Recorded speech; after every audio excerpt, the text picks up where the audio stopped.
Well, it appears we may have some disagreements on this one, but we had a big episode from Heather, whether you liked it or not. It was a big episode out of Heather. There's a neutral statement for us. How about that? That's a very neutral statement. It was a big action-packed episode for Heather. We'll go there.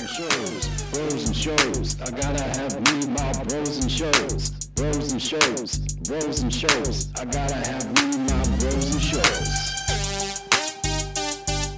Good evening, everybody. Welcome back to another episode of Bros and Shows. I'm your co-host, Steele Russell, joined as always by the one and only RHOSLC McGee. What's up, dude? Not a whole lot. We've got our members here tonight. That won't distract us at all. These people interjecting with their comments and jokes definitely won't take my eye off the ball tonight. But we've got just another outstanding episode of Salt Lake City. It's so consistent. It's so much better than every other franchise. And I'm even saying it's better than Miami, and Miami is probably second best, but it is a distant second best. This is just great TV. And I feel like we've had a lot of arguments. We've had a lot of voice raising. This was such a good, complete episode with everybody involved. And that's what you want to see from a show like this. And I think it highlights the fact that this group actually cares about one another. So you get all of these scenes that are cohesive, that they are communicating how they're feeling. People are listening to how they're feeling. It's changing relationships. It's remembering and calling back to the fact that our relationship was different prior. We're getting a lot of in-depth analysis out of these ladies, a lot of good conversations, and a lot of stuff that we just do not get on other shows anymore. This is bringing us back to some of the glory days of Housewives. And this is what these shows were back in the day, and they were consistently this. So to have this going on right now, I'm going to say it every week, I think. Let's enjoy this time that we are in right now, everybody, because we may not get this again, ever. And just to be clear, this is episode 5? I don't know, because actually, you know what? Wait, I think I figured it out. I think I cracked it. Yeah, go ahead. Divide it by 2. Yes, that's what it is. All of the episodes. See, but that's going to fuck me up too, because you would think episode number 1 would be episode number 1, but episode 10 is actually episode 5. It's very confusing. It's just pissing me off still. I'm going to talk about it every day until Peacock gets rid of that feature. It's so annoying. But that being said, it feels like we're at a good point in the season. It's still early. They should put all of their eggs in this basket, and we should actually get a good 18, 19 episode season. Like, don't do that shit with OC. Don't do that shit with Beverly Hills. Nobody wants that. Absolutely nobody wants that. There's one person in our audience that's listening right now that does want that. He doesn't count. Everybody else, it counts for them. We don't want that. We don't want to be sitting here for 6 months talking about Beverly Hills and OC. I do want to sit here and talk for 6 months about Salt Lake. I would talk about Salt Lake for a year easily. And yeah, no more privacy, just cameras all the time for these people. Yeah, 24/7. We demand it. But they need to do a new system in which if a season sucks, whack it at 15. Done. No matter what's going on. You could be the middle of a storyline. Cut it. Just accelerate it. I mean, we even saw that with Miami at the end of Miami season. It seems like everybody was pretty much done. We felt like there was more, or like there was another event that should have happened.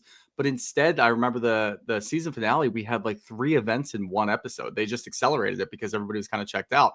They need to do that for other shows. When we just get completely disinterested, or, you have an OC situation where, yeah, we've agreed. Well, actually, we didn't really agree. I thought that the last episode of OC was a little bit better, and it was just kind of a good filler episode. You didn't think so at all. But that being said, it's been a little bit better than what it was in the beginning of the season. Agreed. At that point, we're just kind of waiting for the reunion. Just accelerate it. Like 1 episode in Amsterdam is enough for me. I don't need any more. Just make it action-packed. Make it 54 minutes like you usually do for those important episodes.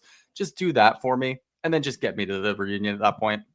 And the funny thing is, like, this is what happens when shows are as bad as OC. We talk about it on every single show that we do now. Yeah. Everyone, because we can't get away from it. And we apologize to you for having to listen to it. But this is our payback because you guys make us watch it. So now we're making you listen to more of it. How about that? Yeah. And then we get bad reviews because people can't really fathom why we're still watching it, but they don't understand that when we put out an episode and we look at the metrics within the first 48 hours, it's doing better than most of our other shows. because people tune in to listen to us hate watch it. And most of those people aren't even watching it anymore. They just want to hear us recap it so they know what's going on and they can go tell their friends or they can go look at things on Twitter and understand the context. But here we are just doing the job that nobody wants to do. We're the sewage guys. That's what we are. Damn we proud used to of be Men it, of the too. Night. You remember when we were Men of the Night? Oh, yeah, that was the fun. best. Yeah. First couple of weeks that we started, we just recorded at like 9 p.m., 10 p.m. every night because we thought that it was super important that we did that. We thought the timing now we're like, was... yeah. Yeah, like the now timing. we're like, fuck it. OC aired on Thursday. Let's just record on Tuesday. Well, that's because it falls on the weekend and we have other things Yeah. to get to before that. So that's why OC gets pushed. And it's also because we don't like it. But yeah, anyway, we're here to talk about Salt Lake. And one thing quickly, Ryan said, well, someone's watching OC because the ratings are good. People watch Beverly Hills. The ratings are great. And everyone shits on it except like 5 people. So that's not indicative of a good show. It's old people that aren't on social media that have it TiVo'd. That's what it has to be. Probably just the download count. Yep. Yeah. Yep. But we're not here to talk about OC anymore. We're here to talk about Salt Lake. This was better than last week, I think. And last week was exceptional. And I think they're 2 different kinds of episodes, but it shows you the range that this crew has, which is awesome. So you just want to jump right in? Because I'm curious about your Heather take now. Yeah, let's get right into this. All right. So we start out with Angie and Heather, and they're doing a little FaceTime. Love that Heather's using whipped cream. Every time I have whipped cream at home, I never use it enough. Is it whipped cream or is it that cold foam? Oh, I don't know. I thought it was whipped cream. Because who was it? One of the housewives. She sprayed it out of a bottle. Yeah, I know, but they do spray it out of the bottle. The cold foam, especially. They have it. I don't know if it's Nestle or Nescafe. No, you know what it was? It was Love Island. When we were watching Love Island, it was sponsored by, I think it was Nescafe. And it was, remember they all had like the cold foam and everything. Yeah. And they just kind of kept showing it like product placement. That's what it is. My big problem with this, and this isn't my problem with Heather, because this would be really funny if it was. Did you see where she keeps her fucking K-cups? What the hell is that? No, I was writing. First off, okay. So first off, when you're rich and I see a Keurig in your house, I get pissed off immediately. Yeah, I'm upset as well. Really? Are you fucking kidding me? How many coffee scenes do we see in these shows where you guys are getting coffee dates and you're always getting something fun, like a steamer or something later that Brittani refers to, which is, we'll get to that. Heather has a basic model Keurig. Problem for me right away. She opens her top drawer, which is usually reserved for, some dish towels or something. It is just a mess of K-cups. It is just a full-on, like, she opened the box and just dumped it into the drawer and shut the door. It really irritated me. It was very messy and I don't like it. I agree with the K-cup thing, because in my head, it's like, at least get an espresso, Yes. At the very least, an espresso steps it up a little bit. If you're not like a coffee person, or you're just like, you're okay with whatever and you just kind of want something quick, you should still get an espresso over a fucking Keurig. I think, an espresso. Just it's a little bit fancier, nothing crazy. And if you're really rich, you get a Jura. Those are the greatest. I had a private dinner last Thursday, and dude, they're everywhere. Any rich person's house I go into, they all have them. I was so excited. I was like, wait, is that he's like, do you want anything to drink? And I was like, is that a Jura? He's like, it is. I was like, I'm gonna have 8 cups of coffee tonight. I'm going to drink you out of house and home because I'm so excited for the Jura. But Angie and Heather are FaceTiming, and Angie's upset about how things went down with Mary, and she feels bad for going after her a little bit. And she also explains this situation. I think it's important just to lay out the foundation of like the Lisa Barlow thing. And I think Heather does a good job as well.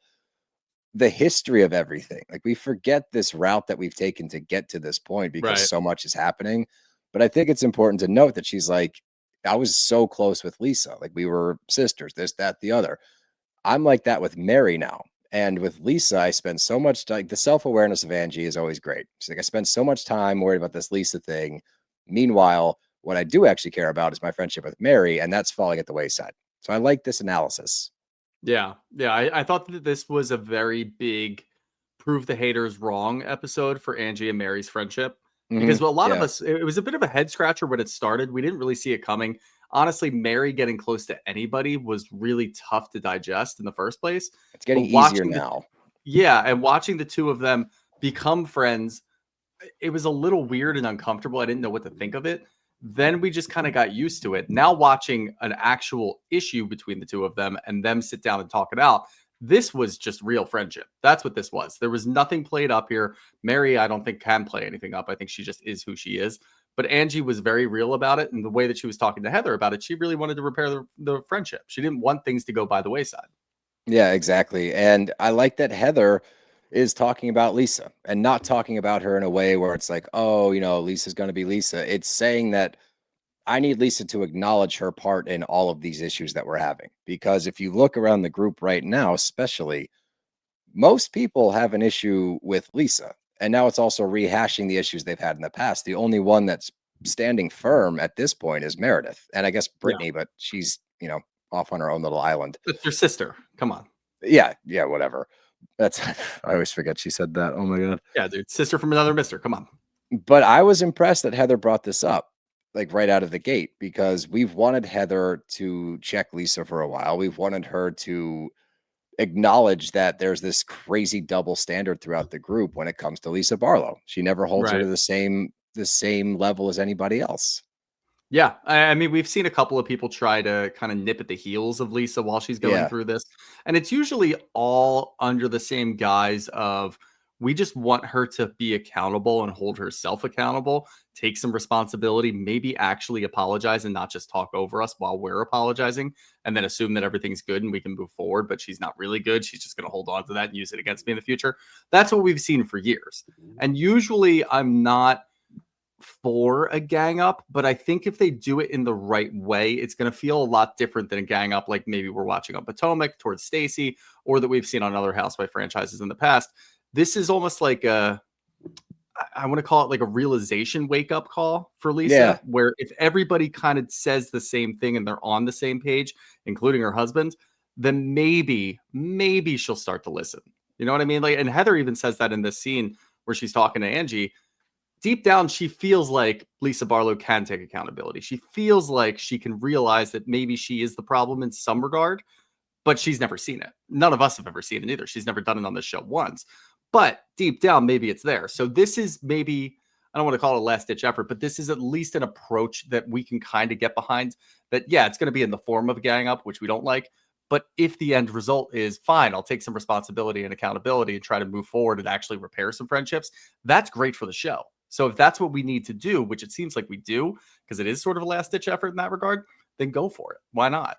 Yeah, I think that, again, the gang ups aren't ever fun. We don't like those. This is different just because of the sheer stubbornness of Lisa Barlow and inability to see what other people see. Like, it's actually fascinating to a certain extent that she's just completely blind to all of this. So yeah, I chalk it up to like a reality check. Like, this is a reality check that we need, honestly, to be able to get Lisa reacclimated with the group, because where they stand now, the majority of the group is not going to be okay brushing this one. And she needs to be able to take some accountability to re-enter the group so we can have fun scenes, because Lisa Barlow, when she's fun, is a blast. And we need those scenes for this show to be at its best. So yeah, just I chalk it up to a much needed reality check. Yeah, it's almost like the bridges are currently burning, but maybe we can put out the fires to at least a couple of them to get Lisa back into the fold. Because if she's on the outs looking in and every scene with the group is like this, it's going to be tough to move forward and it's going to get old very quickly. Agreed. Yeah, I agree. And one thing that I want to note here, thanks to our amazing members, Deirdre pointed out that she was Mormon, right? So didn't drink coffee for a while. So maybe she's just getting into the coffee game, which is why the Keurig is so basic. So it's like a learner's permit. Sure. Yeah, we'll go with that. Doesn't make me feel any better, but it makes sense. Yeah, it makes sense. We're still, you're rich, so buy an espresso machine, then learn how to use it. But no, I hear you. Let's get to Toddwin, as I'm calling them now.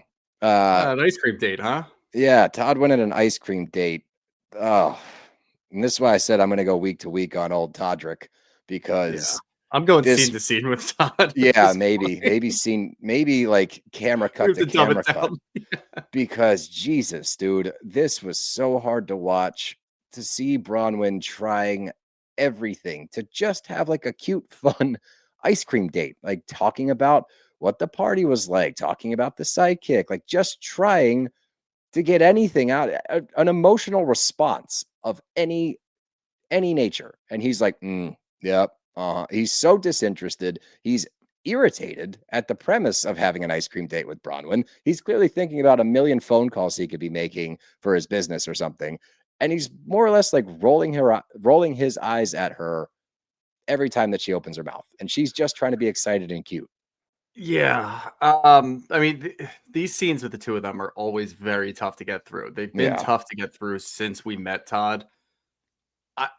It's tough too because I know what it is. He doesn't want her on the show. He doesn't understand why she's still on the show. I'm going to save a longer explanation for that for the end of the episode.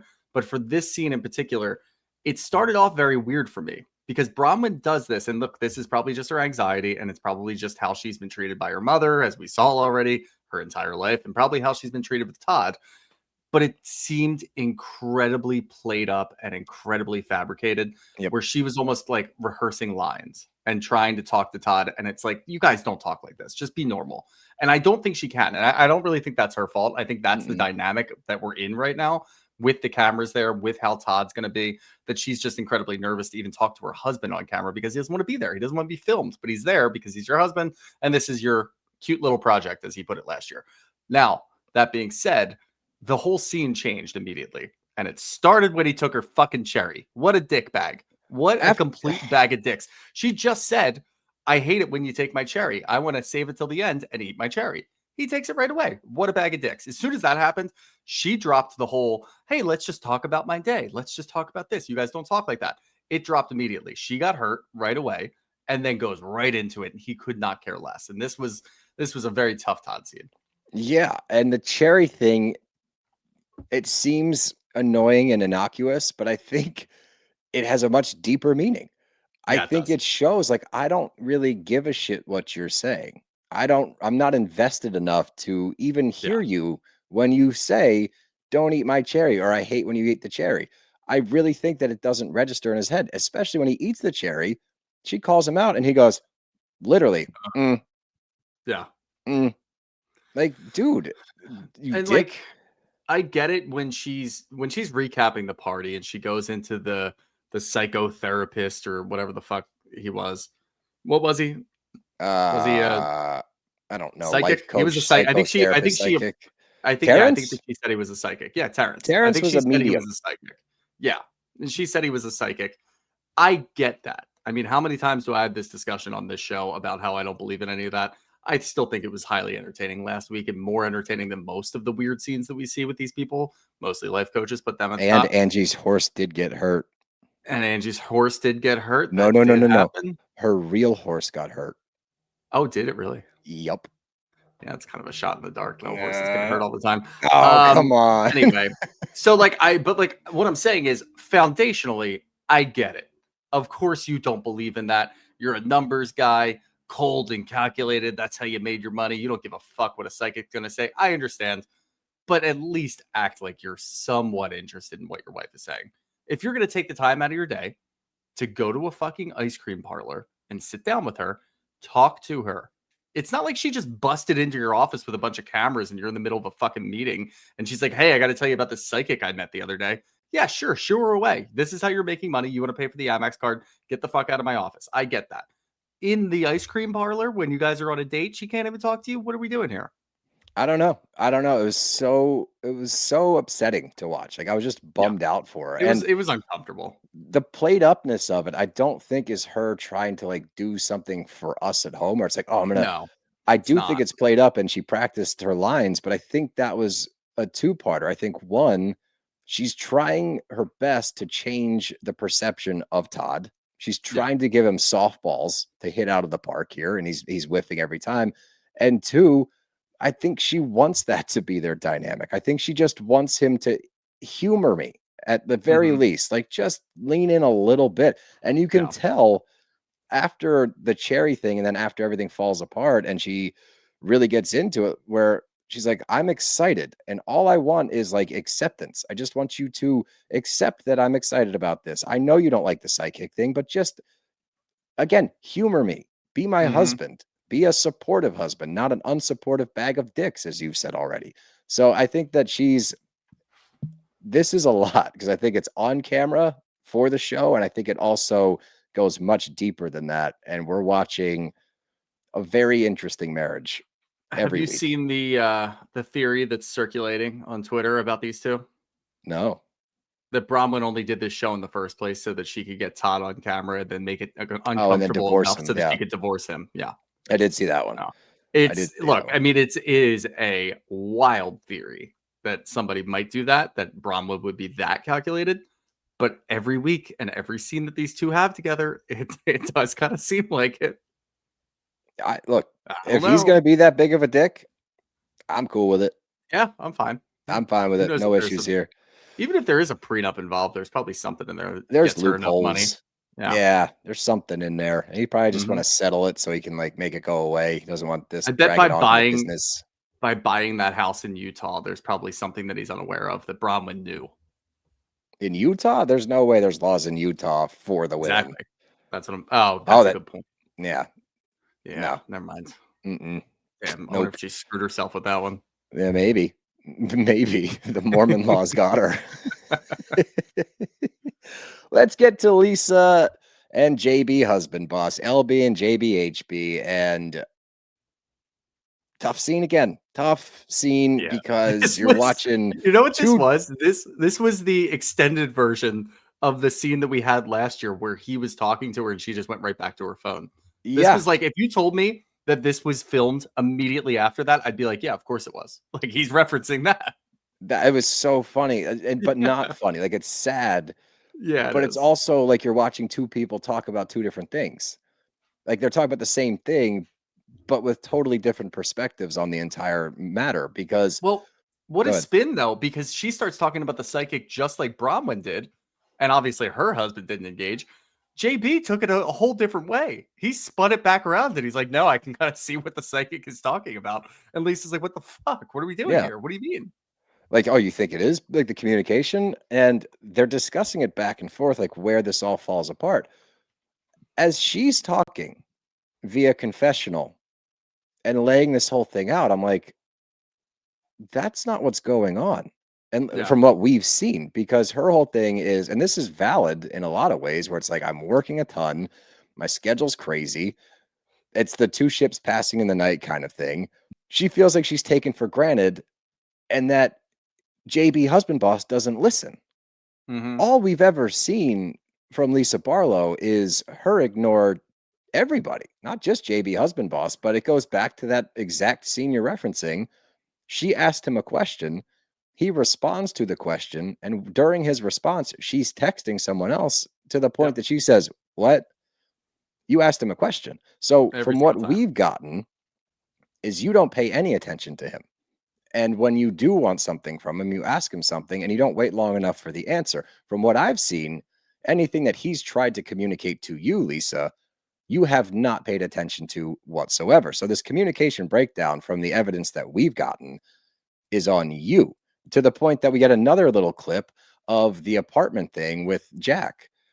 And she's like, wait, you wanted him to move into that apartment? It's like, Jesus, guys, like you should know where your son wants to live, like collectively as a family unit. And I don't think that it was JB husband boss's lack of inquiry or lack of bringing up the topic. That's not why you don't know what's going on. It probably was discussed and you probably didn't listen.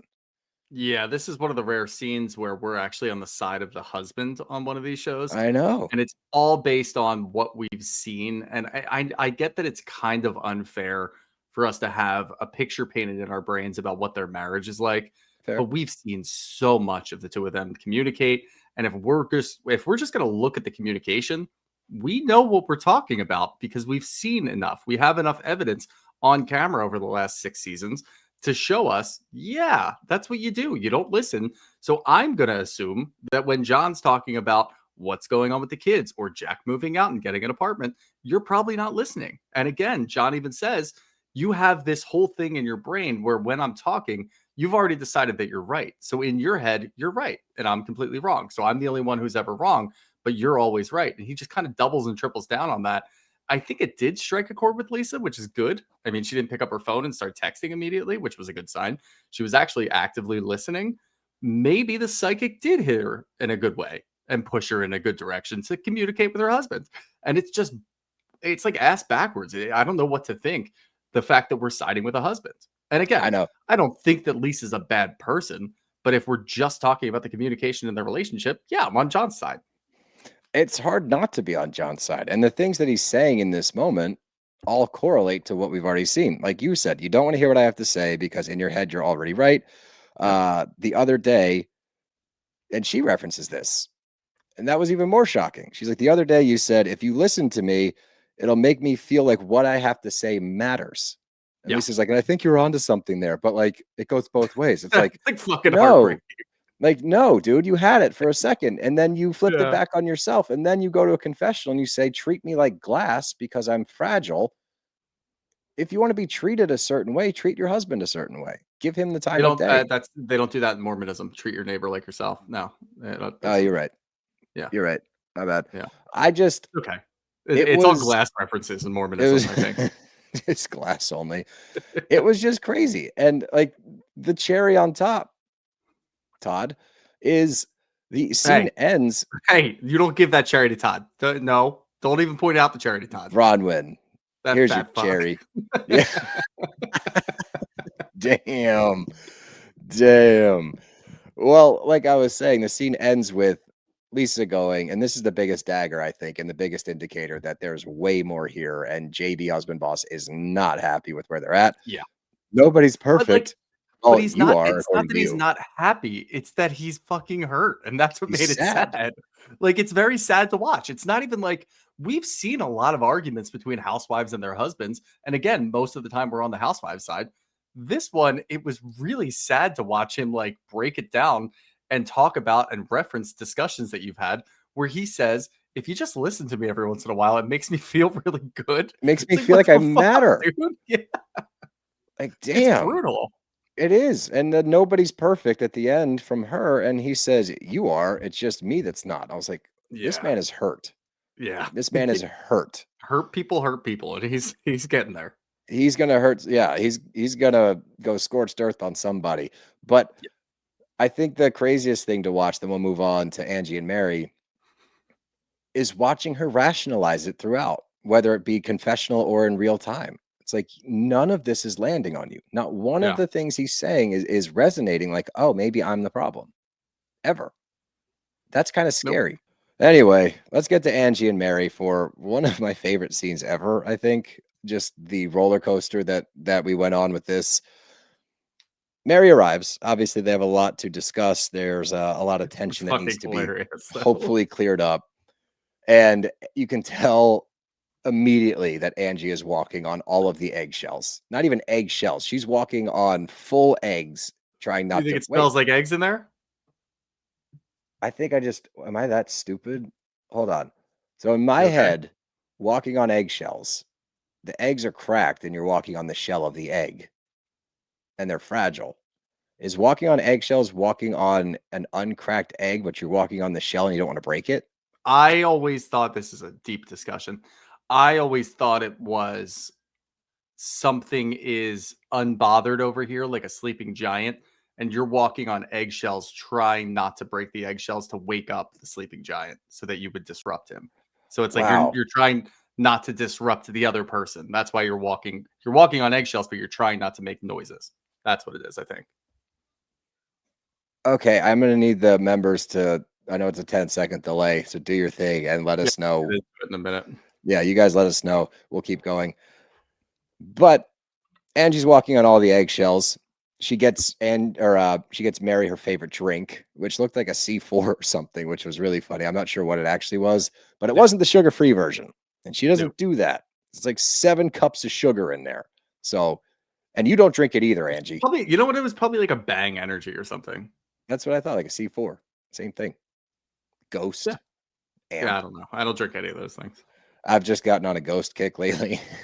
Oh boy, a ghost kick and a fucking value meal. You're right. I'm going off the rails, dude. Things are getting crazy over here. But Angie starts to get into it, and she acknowledges the most important thing, which is, look, I know you're trying to help, and I'm sorry that I went after you. That wasn't my intention. Things got so crazy, and I don't want to allow anybody to bully me. And Mary cuts her off pretty quickly and is like, well, you're turning into the bully. You're becoming all of these things that you're against. And this is a tough one because Yeah. Mary's right in a lot of ways. But I see where Angie's coming from. I think what sums it up the best is they eventually get to, after the great line of "You're my sister." She's like, "I still am." She's like, "Find another one, Kay." Love that line. But it eventually gets to, because you're so focused on Lisa, because this fight has become so polarizing in your brain, you're not even thinking or hearing me on the side. You're allowing this person to affect our friendship, which to Mary is a huge deal. Because as she says, like, when I love somebody, I really love them. I believe her. I believe she's all Right. in. So this has now left Lisa versus Angie, and she's allowing it to affect them. And Mary doesn't fuck with that. No, Mary doesn't fuck with that. I thought that she chose her words incredibly well. I don't even want to say carefully because I don't think Mary does a lot of things carefully, but she is always poignant when she's getting to some sort of issue or some sort of situation. And a lot of times when we see her have an issue with another woman in the group, she just kind of moves forward. So the fact that she's willing to come over to Angie's house and hash it out, I think Angie even realized, like, okay, that means I still have a chance here. It means I'm not closed out. And obviously, you know, the trailer leading into it showed just what Mary said, find another sister. And it's like, fuck, is that how we end? Like, are you guys going to be on the outs for a while? Because that would actually kind of bother me. But instead, we keep going, of course. I do think that it's very interesting, though, with Mary, the way that she's talking about the way that Angie is approaching Lisa. It's a lot more similar to what we just talked about yesterday or the day before with Gretchen and Tamara. Now, obviously, this is on a much better level, a much more entertaining level. And Angie and Mary both have friends, and the other two don't have real friends. So, you know, this one actually matters. The other one doesn't matter. But it's fighting fire with fire. And when you're fighting fire with fire and trying to stoop down to that level, and you can even throw what Todd says at the end of this episode in there as well, you're getting down in the sewage, you're getting down in the slime. Do you really want to be down there? Because somebody like Mary's not going to stoop that low, and your friends aren't going to stoop that low. And then you're going to be stuck there by yourself. And are you going to feel good about that? And I think that that's exactly what Angie needed to hear. And I think for us too, at home, that's what she needed to hear, because I don't really want to watch the two of them just go back and forth. Last week was entertaining. If it happened again next week or the week after, which it very well could, it's probably going to get a little irritating because nothing gets accomplished when you're just screaming at each other. Lisa already does that so well. We don't need another Lisa on this show. We need somebody else to counteract it. And that's what Angie could be if she would just calm the fuck down and just listen to what Lisa's saying. And we said it last week. Either one of them could have stopped and won, and neither of them could stop. That's all you really have to do. And if this is what Mary needs to do for Angie to realize, hey, you keep doing this, I'm not going to be your friend anymore. That might be enough of a wake-up call for Angie to stop doing that shit and just sit there and let it happen. And then at least some of it would dissolve, and then maybe we can kind of move on to other things. Yeah, I think that if anyone has a chance to break through, it's Mary. And I do think, watching Angie over the past few years, I do think that she's going to hear her, and I do think she's going to try her best to implement this, which solves pretty much everything, because what Lisa's going to end up doing is shooting herself in the foot, because it goes back to last week. Had you stopped, you would have won. So if you now are able to control yourself, let LB go off the rails, you're going to come out smelling like flowers. You're going to be just fine. And you're also going to be able to maintain your friendship with Mary, which I think I speak for everyone. We all need you guys to be friends. We love this friendship that you two have. I don't want that to go away. I was really thinking on this. I don't even think that it matters that Angie's that person. I think it's just anybody on the show being close friends with Mary is very interesting to me. Yeah, I agree. And you could interchange it with anybody. I think it would be wackiest if Whitney was the one closest to her. That'd be fun. We're getting a little closer, so we're close to that one. But Angie being that person for the stand-in, we want her to be friends, because I do think that Mary's the type of person, if this friendship were to go wayward, she probably wouldn't trust anybody else in the group again. Agreed. And I don't want that to happen, because we've seen that with Mary, where she isolates. She just kind of goes and does her own thing. Everybody goes to these group building activities, and then she goes to McDonald's. And I don't want to see that again. That was funny while it lasted, but I don't want to get back to that Mary. This Mary is engaged in the group. She's got a lot going on, and she's sharing a personal side of her life. That's perfect. And she's very interesting, and she's very good for the show. And I think this is one of those cruxes that's just going to hold her up there. I agree. And they really start getting into it. You know, Ange has been acting differently lately. you're throwing tantrums. It feels like you're going backwards. I don't know who you are. And you've been a little mean, Angie. Yeah. You've been a little mean to me. Oh, God. Like, I'm sorry for yelling at you that. No. When I farted, I laughed so hard. I was like, crying laughing. Did you just say fart? And it went on for 5 full minutes, and it was exhilarating. It was so funny. I loved every second of it. I couldn't believe it. The longer it went, the funnier it got. I was like, wow.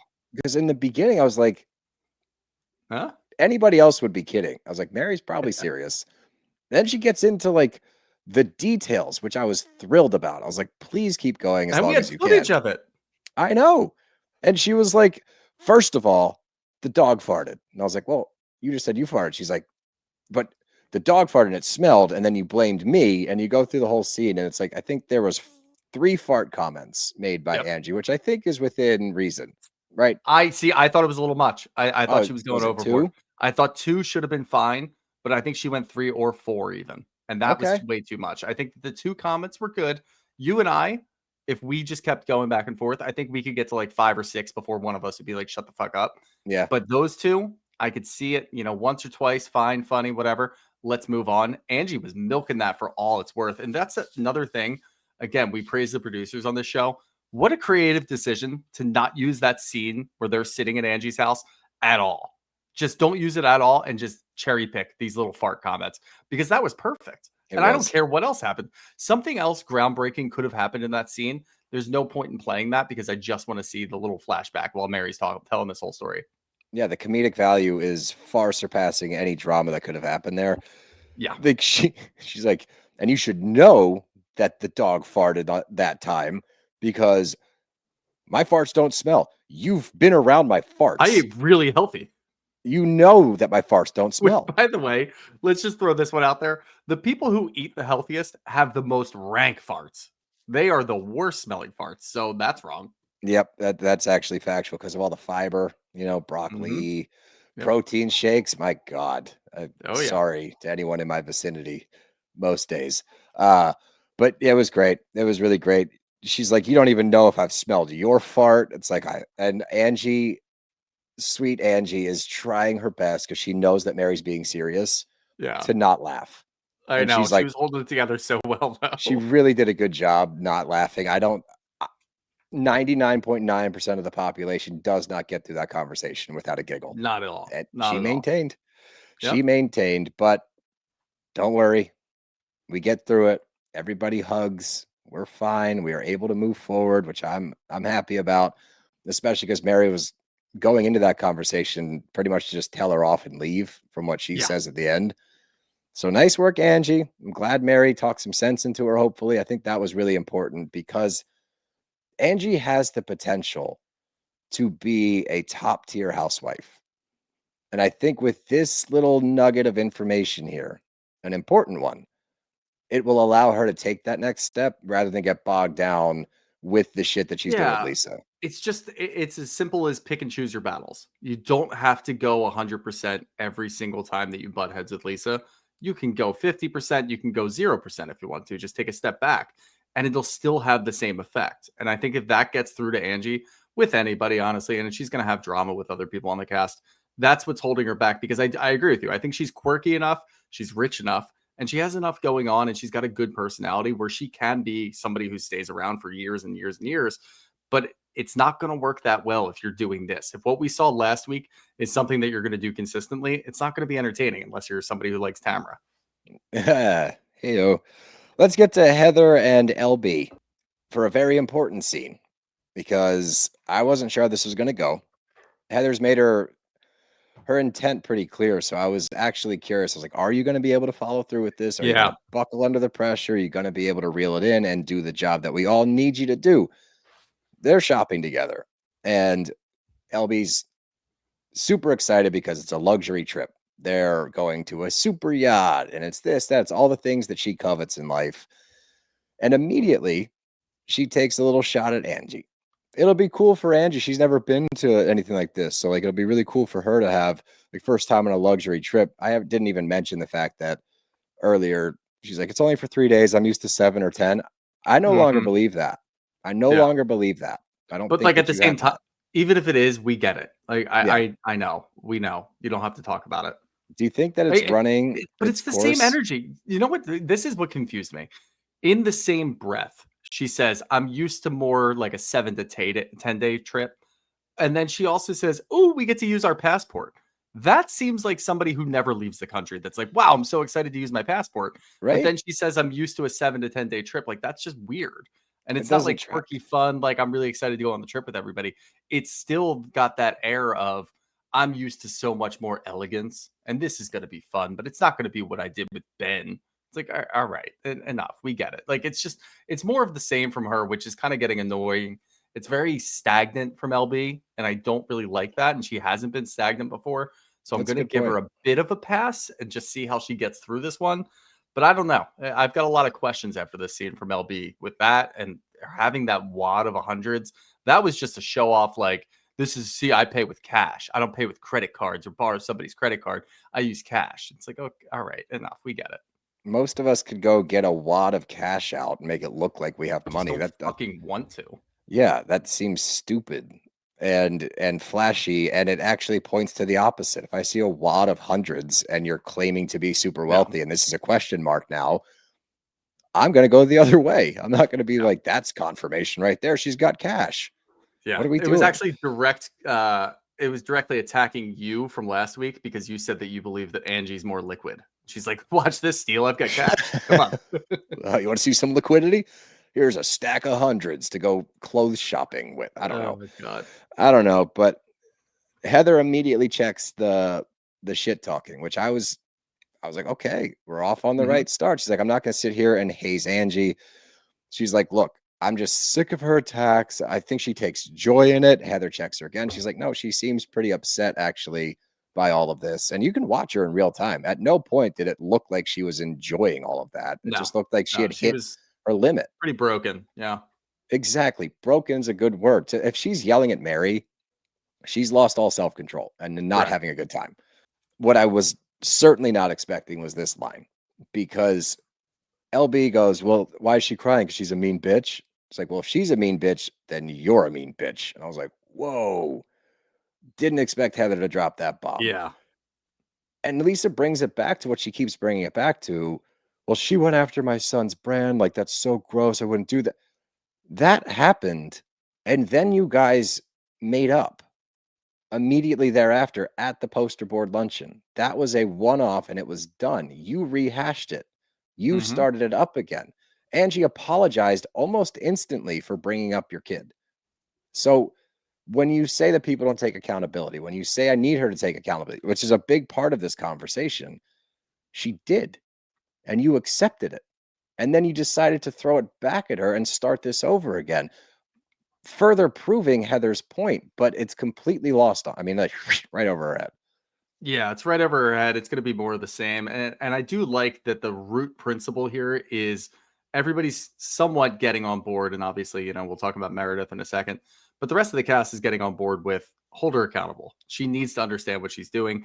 And it seems like they're all on the same page, which is good. And that is what I want. And again, I love LB, but if she's held accountable, it brings her back down to earth. She's getting Yes. a little too high. And it's like, it's an inauthentic high. She's higher than everybody else in the cast, but it's built on lies and it's built on bullshit. It's a And she house of needs to come cards. back down. It's a house of cards that needs to tumble. And I'm not saying she needs to tumble all the way back and then start groveling and do all that. I just want her back to the same level or at least close to everybody else. She wants to outgrow them. She wants to get so much further than them and then hold them down low and say, look how high I am. Look who I'm hanging out with. And it just doesn't play that well. It's just kind of annoying. And like, yeah, a one-off comment here and there is fun. Flaunt your wealth here and there. That's what we want to see, but not every second of every day. Here's my problem with the Heather thing. Finally. I didn't expect it either. The way that she's been talking for the last couple of weeks, we kind of wrote it off. Not really fully wrote it off, but we did say, let's see what she does when she goes face to face with her. Let's see what she does in a group setting. Let's see what she does when she's one-on-one with LB. This was the prove it. This was the show it. And she did. She actually came through and showed it. One thing that stuck out to me, it seemed a little bit like she's been waiting for this. And it seems like something that she's been kind of putting in the back of her mind. Like, all right, maybe at some point I'll check her. Maybe at some point I'll check her. The other piece of this is every time, and if I'm the only person who's going to do it, then I'm going to do it. Every time that Heather gets involved, something bad goes wrong. Every single time that she steps up a little bit too much and we say, oh, fuck, Heather, that was really good. Good job. Something goes horribly wrong. And then the season goes to shit. So that's what I'm worried about. And look, I'm not telling you to do it. I'll take the accountability here. I will do it. I'll be the guy who's going to say, all right, let's pump our brakes a little bit. You guys want to get really excited because Heather stepped up and did something good? Perfect. I think that she has. And the problem is 2-3 seasons ago, I was calling for this. I wanted her to do this. I wanted her to get involved. And then when she did get involved, it all fell apart. And then it was annoying. So I don't want that to happen again. If this is just the first step where she's the one who's holding Lisa accountable, then we get to a group setting next week and everybody's holding her accountable and it's not just Heather leading charge. Good. Completely fine with that because that's a group setting and that's a pile on that's probably necessary at this point. But if it's just Heather and she continues to do this and goes overboard, it's not going to look good. That's my only qualm. It's my only reservation. That's fine, actually. That makes me feel better because in the beginning I was like, what could you possibly have seen that was wrong with that? It's just past That's experiences fair. with her. Yeah, we've had those moments. I think why I have a little more optimism with this one, and people in the comments over here have mentioned it. This was different as far as how she went about it. Like she was actually coming to her as a friend. Like she was not trying to stir the pot. She was definitely waiting for this moment. Like you said, this was definitely whether it needed to build up the courage or it's just the right time or for the camera. I don't know. All three are acceptable answers. But you are right. When she's gotten involved in the past, it's been a bit of a shit show after she drops the bomb. She can't clean up afterwards. This was her desperately trying to reach her friend and say, I think the reason no one goes hard for you is because they've all been burned by you. Mm-hmm. And of course, Lisa's like, oh my God, like, how could you even say that? Every single person on the show has a history with you of going low. And she lists them off. And that's the funny thing. You can just say the whole group. Like we keep trying to say, like, we did it to Meredith, you did it to Whitney, you did it to all of them. They all have a bone to pick with you. It's just you've been Lisa Barlow and they've been overstepping it because they're like, I don't want to deal with it, or I want to be friends with her, whatever. Now that Heather set the table as a friend, you don't listen. What else did she say? She acknowledges that Angie was right. She said, she's not wrong. We've all been bullied by you and we're all sick of being bullied by you. I was like, whoa, she's saying all the right things, but there is like an air of she doesn't feel good saying it. Like this isn't a fun time for Heather. And it's not like she's uncomfortable or scared to say it. It's that she really doesn't want to be put in this position, but it's gotten to the point where we're at the point of no return. If you keep going down this path, we're just going to completely ditch you. And again, that's also not good for the show. And that's why we need something like this. And if Heather's the person to do it, then that's fine. Again, I don't want her to fully lead the charge. I just want her to be the person to do it. But I did get that sense of, I don't really want to do this, but like you've kind of given me no choice at this point because you're not part of the group anymore. And we as a group, you can go up to the camping site. They had fun and they talked about a lot of shit. And yeah, they talked about Lisa a good amount of that. But aside from that, they still had a good time and they were able to be a cohesive group. Every episode since then, when we're in a group setting and Lisa's there, she's got a problem with everybody. Yep. And everybody is coming out of the woodwork. She hasn't really had an active problem with Whitney, but her and Whitney don't get along. If somebody else has a problem with her, Whitney's going to tag along. So now you have the whole group kind of against you. Heather did this from I've got one foot with the rest of the group and the other foot somewhere in the middle. And it can get to your side if you just take some responsibility. Then I could see, all right, if Lisa takes responsibility, Heather might come over to her side and be like, all right, guys, she's taking responsibility. Let her fucking talk. That could be good. That would work. And then again, that would give us the same byproduct that we want. But I just don't know if Lisa's going to be able to see it that way. She's just going to see that everybody's out to get her and she's going to storm off like 3 or 4 more times this season. Yeah, I think that's probably what's going to happen. I'm really hoping that she's able to reel it in at least a little bit because she is like, you are a risky fucking friend, Lisa Barlow. And for you to sit there and hear that and say, I don't think I am, and I'm sick of being labeled that way. If every single person on this cast has told you this at some point, your husband is telling you this in so many words, At what point do you look in the mirror and say, maybe I'm the problem? Hey, it's me. Hi, I'm the problem. It's me.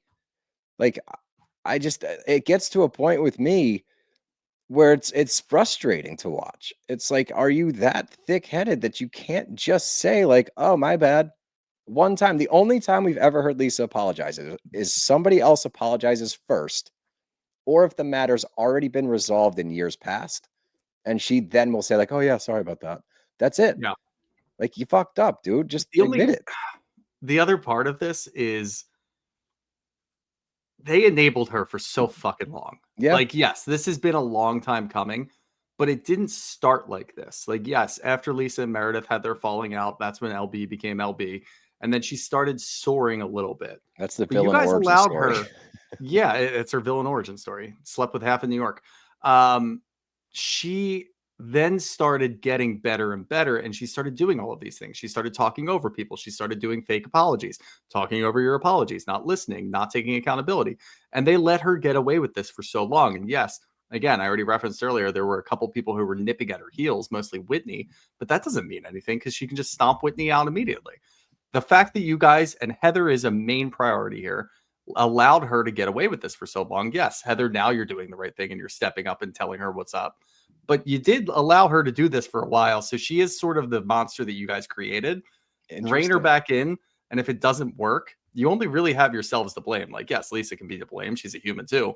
But you guys allowed her to do this for seasons. And yeah, and you wonder why she got to this point. You gave her every fucking excuse in the book for year after year and let her get away with it. So it's only you guys that you can blame yourselves. It's a good point. Janice says in the comments, I hate to say it, LB's starting to be Tamra. Is there validity to that statement? No, not yet. Okay. I'm not willing to go that far yet. That's fine. I just wanted to bring attention to it. I thought it was an interesting point. So let's get to the worst mom in the world. Brittani and Olivia. We get to meet Olivia, her 19-year-old daughter, who was brave enough to agree to film this scene with her mom. And a confessional. And a confessional, which I thought she handled herself great in both. Oh my God, yeah. This was astounding. Yeah. And I've talked about it relentlessly, how horrible of a mom I think she is and how gross it is to watch all of this. And somebody mentioned something last week or 2 weeks ago in regards to like the Mormon religion and what that means when it comes to like you prioritize your husband, this, that, whatever. I don't care because this conversation is crazy. And yeah, props to Olivia for being so strong with everything. But to go into a confessional and say, oh man, that psychic was prophetic because all of a sudden I realized like I got to stop prioritizing men and focus on my kids. It took a fucking psychic to tell you. Whitney was shaking you, telling you. And also your instinct as a mother and just a human being at some point should have said, oh, maybe I'm fucking up my kids right now by not paying any attention to them, by not even knowing them in the slightest. And we get a horrible story from Olivia. It's like, well, you remember the last time we tried to do this? Brittani doesn't even remember. If I'm the daughter, I'm walking. I was like, wow, you don't even remember the last time you saw her? Because that's embarrassing. She tells a story. You agreed to meet up with me. It was in between work, so I had to rush. I came to your house with 30 minutes to spare. Jared fucking Osmond walks in at the same time, and you proceed to make out with him in front of me. Don't even notice me, and I left. What? Yeah. I mean, this scene was uncomfortable. I commend Olivia for what she was able to talk. I mean, she was talking so well, so eloquently, just getting her point across immediately at no cost at all for whatever the fuck Brittani was going through. The problem lies obviously on Brittany's side. It made me uncomfortable because it wasn't just what the fuck are you doing? Like, I need to shake you and just try to snap you into it. There's more at work here. And that's kind of what the realization was here. It's not just like, I'm not even going to bash Brittani right now because I think there's something way deep rooted, way more something that affected her from her past. There's got to be something here because she didn't even fucking realize what was going on. No. The way that she was talking was unbelievably ignorant and so twisted that there's got to be something else here. This was stupidity, which I do think that Brittani is unbelievably stupid, but it's stupidity mixed with either some sort of conditional behavior, some sort of, I'm not going to say anything else because I don't want to speculate, but there's got to be something in there that's got her to this point because it doesn't make any sense. And again, Olivia is telling stories about how, you know, when you were my mom and you guys were together in the beginning, everything was fine. Like you were a hands-on mom. You were the person that I would come to. And then all of a sudden you got with this other guy and your next husband, and it was just completely different. So that's where when we start painting a timeline and she starts to change a little bit, there's something in there that probably happened that, again, I'm not going to speculate on, but it's way more than just you're a piece of shit. There's something wrong here with her mentally. And that's where I'm like, I kind of feel bad and I don't know what it is because she's not saying it and we don't know what it is, but there has to be something else here. I fail to realize and I fail to believe that this is just you're a piece of shit. There's got to be something else here. I can bite a little bit. Like I get, yeah. Obviously, there's some we've seen a lot of pieces of shit on these shits on these shows. Sorry, pluralizing shits and stuff. We've seen a lot of those people on these shows. Plural? I don't know. Is it like sheep? Yeah, I guess like look, there's a big pile of shit. But pieces of shit doesn't. Yeah, whatever. Pieces of shit. We'll call it that. I eat pieces of shit for breakfast. Okay, there we go. Yeah, we've seen a lot of those people. We've seen a lot of people that just have no morality left on these shows. And you can tell right away, like, oh, you just fucking blow. You suck. I don't get that feeling with Brittani. There's something else going on here. I can see that. It's just, for me, watching this transpire, it's like, fine.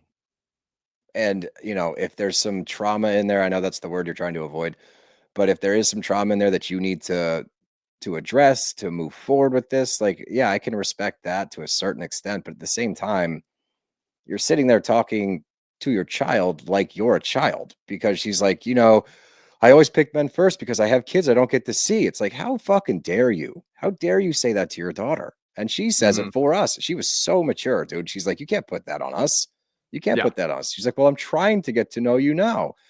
And given your epiphany, like, it does make more sense that there's more here rather than her being like a heartless it's monster. like the psychological issue that we've heard about a million times. You revert back to wherever it was that you got hurt. And the fact that you just said it's like a child talking to another child tells me there's got to be something there psychological.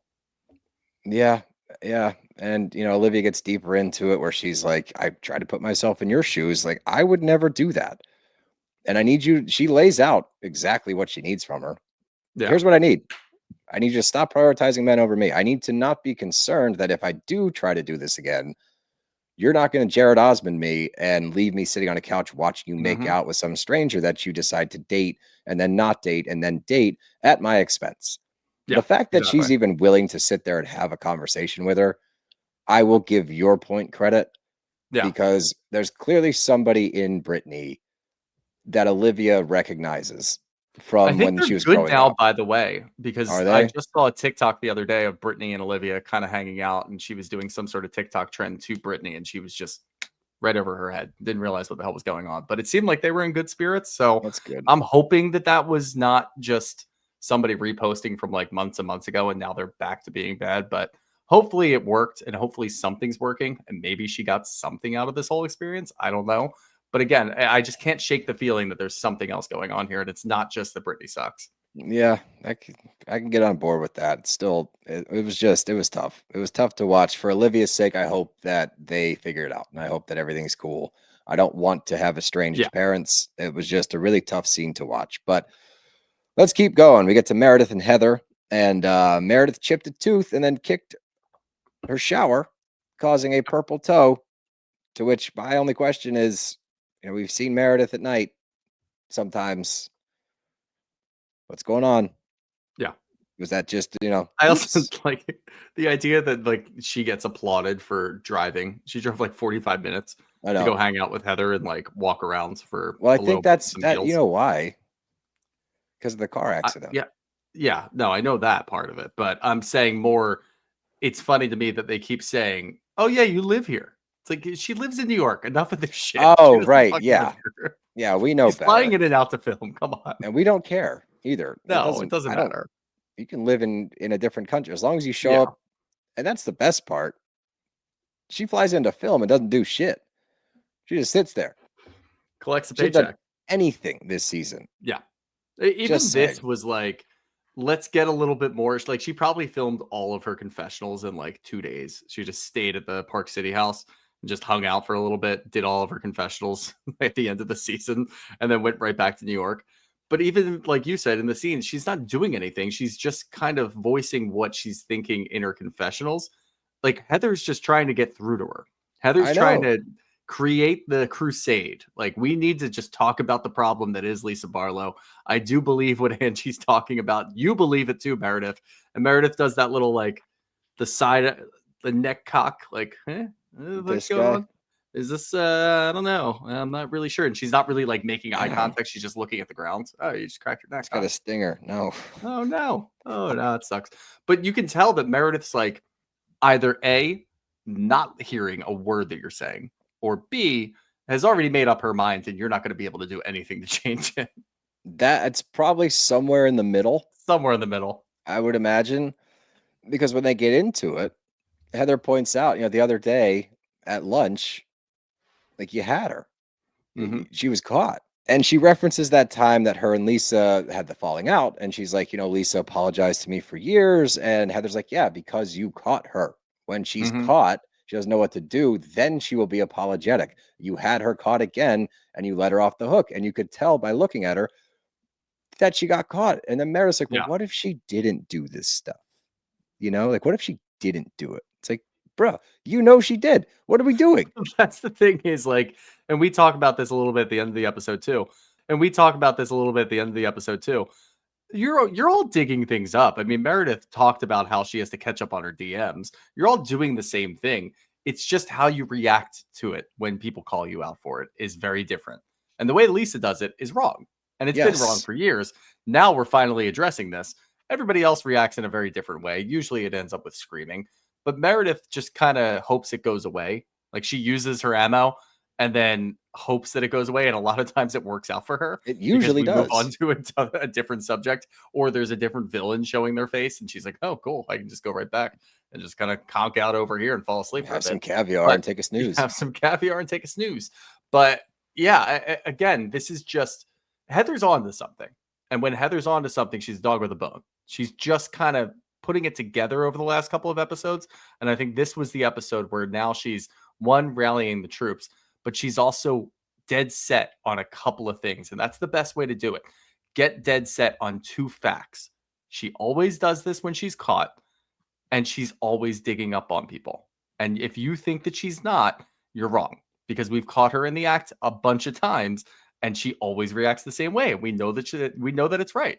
So it's crazy for you to sit here and say, Angie came to me and told me that she was telling me to dig up things on your family, but Angie never used it against you because she didn't want to use your family. Is that not crazy to think that Lisa would have given her that information? No, me and Angie, we had problems. Me and Lisa have been good for longer, so I'm going to believe Lisa. Like, okay, whatever. You're out. That's all it said to me was Heather's trying to get her on her side. She's not really complying at all. You're out. See you later. I agree completely, because the reasoning in which you're taking Lisa's side over Angie's side doesn't make any sense. No. Because you've had interactions with both of them. Yeah. So you could chalk it up to that.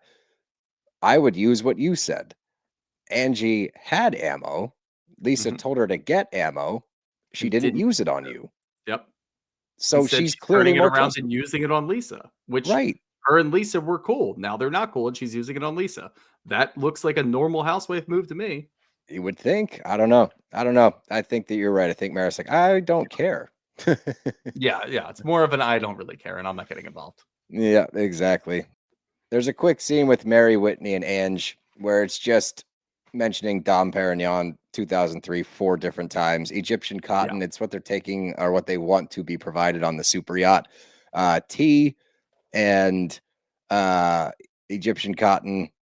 I think I got all of it. Western omelets for Heather. Maybe a couple of donuts. That was way more in line with what I was thinking about. But yeah, Dom Perignon 2003. Oh, and by the way, did you guys see when it came out about Bronwyn? Yeah. She definitely said tea because she wanted to say that line. Yeah, I know. You still want tea, Mary? Oh, you do? Well, how about this tea? And we get the tea. The Bronwyn, I'm going to steep this tea. The tea that is dropped is the identity theft tea. We've been waiting for this. Hand up, forgot about it immediately. I did too. We just talked about it last week. Yeah. And when we started talking about tea, I was like, what tea are they talking? Oh, fuck. Right. We're already getting to that. I genuinely thought this wasn't going to come out until mid-season. So I was so surprised that we're already getting into this. I'm excited for it, honestly, because where everybody is in the group, the dynamics, I'm so pumped that this is coming out right now because it's going to be chaos for a little while. Well, because all fingers will point at Lisa and the whole group. And that's different too, because she has no support right now. I could see Meredith completely bending the knee and being like going to her side because she's out on an island. I could see that happening. But she's going to have to take this one head on. And I think she's the one that did it. I think most people think she's the one that did it. I do too, and this is spilling over a little bit into Todd and Bronwyn's conversation. It's also just housewives get this shit all the time. And yes, a lot of times it's another housewife digging it up. But this could also just be as simple as you're a housewife on the most successful franchise currently airing. We're just going to drop this bomb about you. It could have been somebody completely unrelated. I still do think I'm probably about 60-40 that it was Lisa, but that other 40% is a huge number to just ignore. I do think that once you do this, and that goes sort of to Todd's point, when you're on a show like this, people are going to fucking blast shit out there when they find stuff out about you because it's going to get clicks and it's going to get a ton of attention and they're going to get paid for it. And that's how it works. That's just how the world works. That's how Bravo works. So that is what you open yourself up to when you're on a show like this. In the timing of the show and what they're dealing with currently, yes, Lisa is going to get every single finger pointed at her except for Meredith's, because Meredith's going to be facing the wrong direction, pointing out to the ocean. Everybody else is going to be pointing at Lisa. And it's fair. I will say it's fair because of what we've been dealing with. But again, I do think that there's a really good chance that this is a completely unrelated issue. I'm probably more like 80-20.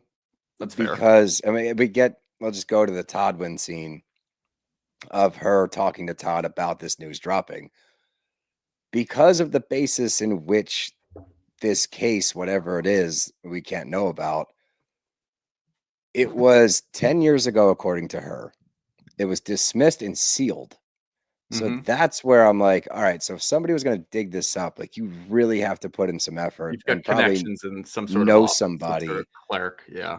And that's still not counting out the Bravo-verse as a whole. Like there's a lot of people that watch these shows that go way too far into it and would do something like that if they had an in. So I'm not putting it past them, but because of the sealed document, because the case was dismissed entirely, I do believe Lisa Barlow would know enough people. I do believe Meredith Marks would know enough people. Yeah. I believe there's people within their realm.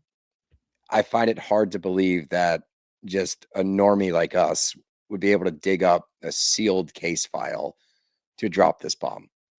No, I fully agree with you. I do think that there's most likely, yes, it is somebody from Bravo. I can't even say the 60% is Lisa because you're right. It could be Meredith. Could be anybody else that she's got beef with. It could be somebody who's on a podcast that just, was on Bravo, knows a couple of people, blah, blah, blah. Who the fuck knows what's going on there? Jen Shaw. Could have been Jen Shaw, honestly. Could you imagine? That actually would be wild. That's actually pretty plausible. Now that you just kind of throw that out into the wild. But going back to Todd and Bronwyn discussing, this is why we go scene by scene with Todd, because I think this was the most realistic approach from a husband who makes a shit fucking ton of money, who doesn't want his wife on this show because it's polarizing and it's putting them under a microscope. And this is now going to affect his life. Yeah, okay. You go do your little thing on Bravo. It's going to be a little annoying for a while, but once this comes out, yes, this is actually going to affect my life. And he's pissed off. And I fully understand that. And he's still talking down to her or whatever. But this is the real side of these shows that we don't ever really talk about. You do have to be a certain brand of crazy to sign up to be on a show like this because you're opening yourself up to the world. And if it's not somebody like Lisa Barlow or Meredith Marks digging and finding out lawsuits and finding out identity theft things and sealed documents from the courts, it's somebody else. It's a fucking hungry blogger. It's somebody on Twitter that has connections. It's always somebody who's out to get you because they want the clicks and they want the attention. And that's what you open yourself up to as soon as you get on a show like this. And not only that, now you have to answer to it on camera in front of all of these other hungry housewives who are going to rip you apart. At least in Todd's mind, he doesn't understand what the fuck's going on with Lisa, where everybody's just going to blame Lisa. But it does open you up to all of those sort of things. So I get where he's coming from, where he's like, why the fuck?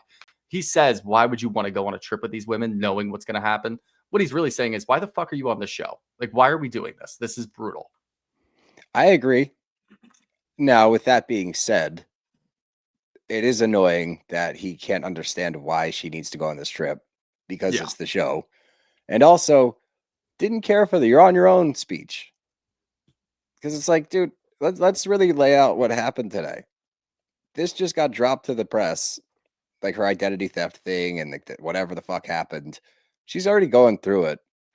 Your last sit down with her was not great. Like, I get where he's coming from to a certain extent. Yeah, it's like fucking with his business and all that. But she's going to go on the trip. Just fucking, I don't know, fake it. Be supportive for 1 second. Like this one, I'm okay with him not. I'm not. No. With the ice cream parlor, fine. Like absolutely oblige her. Just fucking let her get through her conversation. Act like you're somewhat interested. This one is real. This one he's not her dad, dude. But he already knew about this. It was very clear that he already knew about this. They've already had a discussion about it. He didn't want this shit to get out because now it reflects poorly upon him more than her just being on the show. Now it's, you're a convict and everybody fucking knows it because somebody went and dug this up. Dismissed. Okay, but there's still priors and there's a whole past involved that he probably didn't want to get out, and it does actually affect real world stuff. This was a fourth wall break by a husband, and in a way of, we're crossing over to real shit now. This isn't just, oh yeah, you're going to look stupid on your show on Bravo or on reality TV. This is, fuck, now everybody's going to look at me when I'm doing deals and say, oh yeah, aren't you married to that girl who had an identity theft issue before? I'm going to think twice about this. It's real world implications. That's all I'm going to say. So I'm just saying, don't talk down to her like that. No, I'm not even saying he talks down to her all the time. That's going to happen regardless. I'm saying for the trip, I understand where the fuck he's coming from. Why the hell would you want to go on this trip? Because you're thinking in terms of the show. Think in terms of a husband. I am. I would never talk to Dev like that. You want your wife to be subjected to that, knowing what's coming I her would way? say, dude, why are you going on this trip if you know what's going to happen? But I wouldn't ever say, well, you're on your own. You're on your own then. I'm not going to excuse that part of it. But That's understanding why he's, okay, all right. Understanding why he's pissed off that she's going on the trip. I get the questioning of like, why are you going to get, more of this from the ladies? I was specifically saying, once we get to that point, like, she's going, don't drop the, well, you're on your own. You got to deal with it yourself. Like, especially given the day she's just been through. Hurtling through a divorce. They are going that direction. Oh, I know they're going to. He's probably going to initiate it at some point because I think he's just going to be done with it. But yeah, when he's sitting there saying, don't come back. And I don't want to hear you complaining about Lisa Barlow. If you go down there and you start getting into an argument with Lisa Barlow, you're on your own. I'm not dealing with this shit anymore. He's fed up. He is done. We said it a million times last year. He had no idea what she was doing. He was like, yeah, sure, go for it.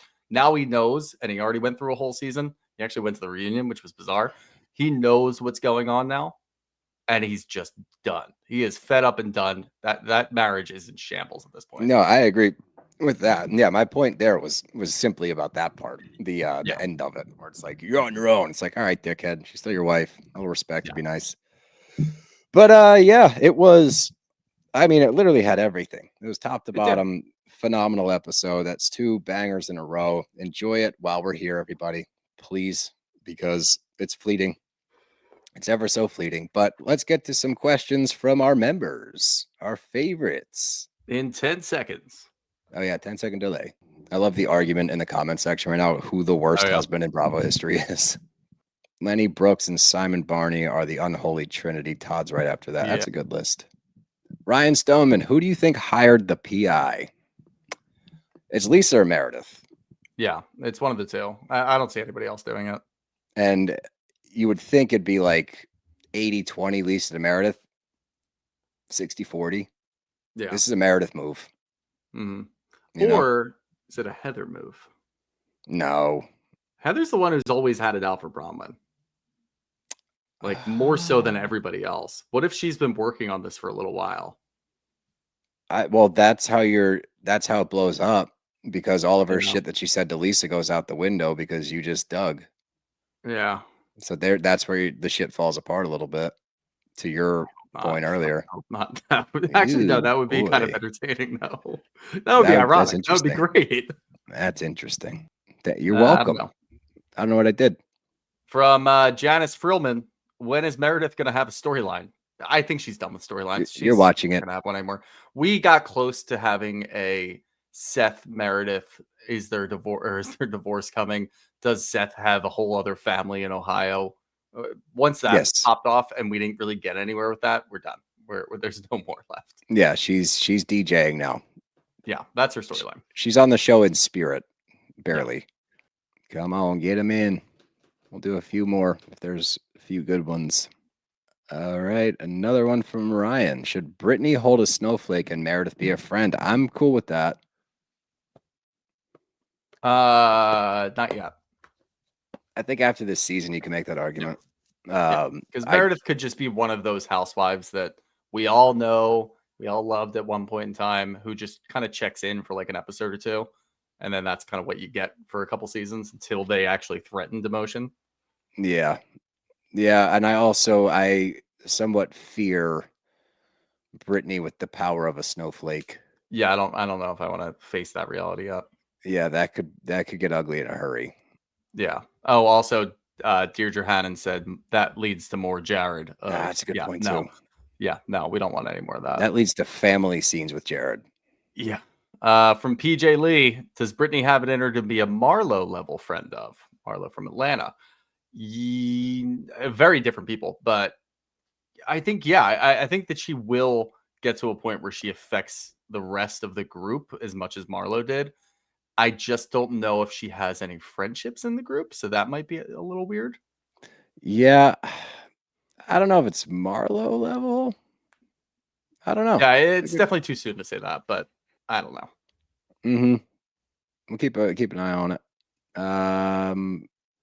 Janice Frillman, once again, are we going to see Heather's dating life? I probably not. I doubt it. Nah, I would love to. Think so. That'd be interesting. From Ema A. Sorry if I said that wrong, but I feel like Heather's going to read the audience and plan for a Meredith takedown next season. Think that she would/could. That's all going to depend on how this one goes. If she's successful and it actually lands when she's talking to Lisa, gets maybe some behavioral changes from Lisa out of this, then yeah, she probably will. Yeah, I think it all hinges on what happens with this whole thing. Her success rate has to go up because her success rate is 0 right now. Yeah, she's never been able to successfully carry out an attack plan. Her contingency plan is always really shitty, and then she gets caught up in it, and then it usually just goes away because it gets so convoluted and hectic that it's just like there is no response. Yeah. I don't know. I would love to see, like, the two that we've talked about for a while is Lisa and Meredith. We don't know why Meredith always gets off the hook. I would have preferred a Meredith takedown before a Lisa takedown, but I will take what we're getting. But yeah, interesting. We have not, from Christine H. Did you watch Housewives Swap? Not yet. Not yet. We might. We have they did. They were supposed to air Wendy's episode this week, and they ended up. It's on Sunday now. Yeah, I know. Yeah, they are airing it on Sunday, and she's also. I don't know if she's sued or if she is planning on. There's a lot of saying that it was an illegal arrest. She was illegally arrested for fraud. Yeah, of course. Did you see the Kelly's ex-husband from Atlanta? His lawsuit, no. $200 million to Bravo for defamation because they allowed Kelly to talk about and somewhat allude to abuse, and he never did that. It's like, where are you getting these numbers from? These ex-husbands suing Bravo. They do that so they try to settle. Yeah. All right, last one. This is good. Amy Labadia. Rank your top 3 housewives this season.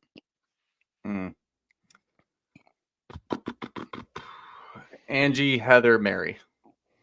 Not in any order. In an order, Mary, Angie, Heather. I'm going Angie, Mary, Heather. Okay. Yeah, but I think they're interchangeable. But yeah, to our amazing members, thank you for coming out. Thanks for hanging with us. Great questions, great comments tonight. You guys are on. You're on fire. Appreciate really that. on one. And we'll see where the season goes. I don't know. There's a lot of potential. This is the difference with like a show like this.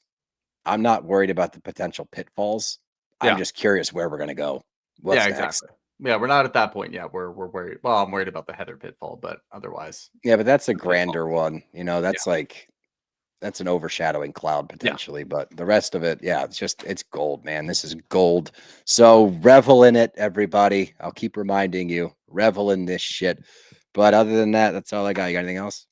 Nope. Well, that's our show. Bros gotta go. We'll see you next time. Bye. Bye, guys.